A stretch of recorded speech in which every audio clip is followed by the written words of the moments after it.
One of the things that I think is on all of our minds right now, both as professionals but as human beings, is how does this crisis with the COVID virus affect people who have underlying difficulties, whether they be mental illness, whether they be addiction, or whether they be other medical vulnerabilities. And the answer is that all of us deal with this crisis in our own way and need to look for coping mechanisms that work for us. What we can do as mental health professionals is tailor our advice, to tailor our care to what some of these underlying difficulties are. Let's start with anxiety. Anxiety is something that is experienced by a large percentage of our population. By some measures, anxiety is the most common psychiatric symptom in America. It's very understandable, of course, that individuals with underlying difficulties with anxiety would find the current crisis around the COVID virus to be a highly anxiety-producing and frightening experience. What is anxiety about? Anxiety is ultimately about a warning system that tells us that the world is not safe. And an individual with an anxiety disorder is someone for whom that set point, that trigger for when they feel unsafe or anxious, is easier to set off than it might be for somebody else. So what I would say to somebody with an underlying anxiety disorder is, now more than ever is a time for self-care.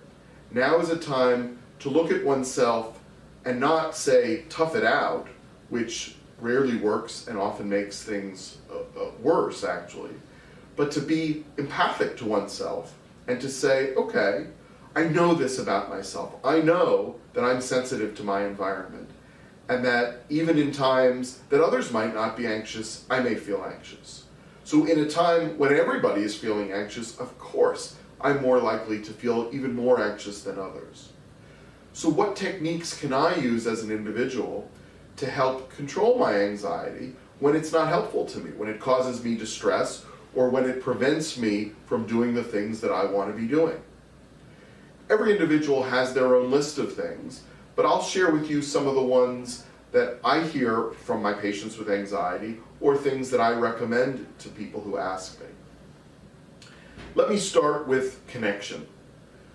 So much of anxiety is related to the feeling of being alone. And what I say to my patients is, who are the people that you can be with in order to feel reassured?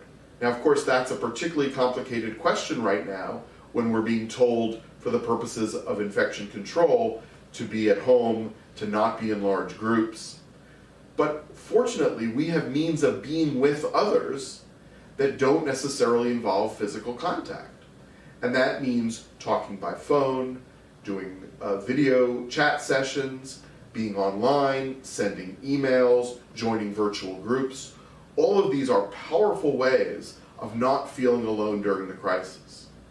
Some people want to use those to talk about things other than COVID-19, and that can be a terrific coping mechanism. We sometimes call it distraction, which is fine.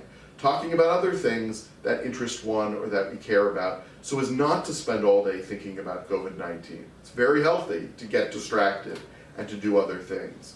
Maybe it means watching a movie together, or watching a TV show, or discussing a book. One of the most underused mechanisms of controlling anxiety, and in fact in controlling psychiatric difficulties in general, is physical exercise. Of course, there's some limitations too right now, particularly about doing physical exercise around other people, like going to the gym. But we have to be innovative then and find ways to keep ourselves active physically, even under the current circumstances.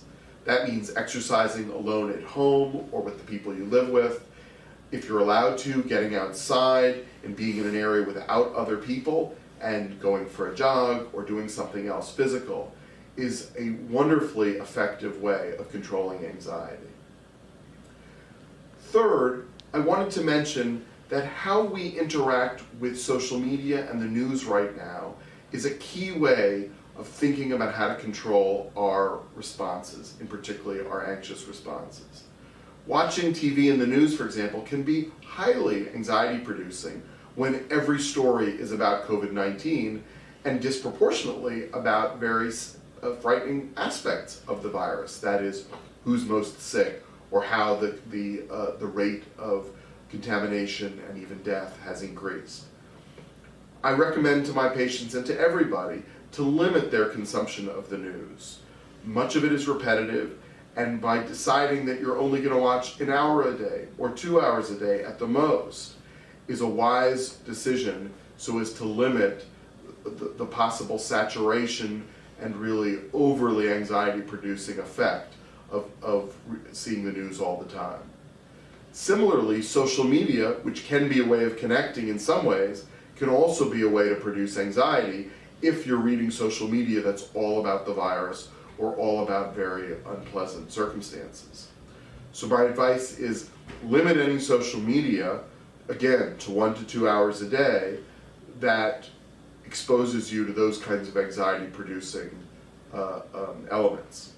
If there are ways to use either social media or video chat as a way to connect to people, that's different. You can do more of that.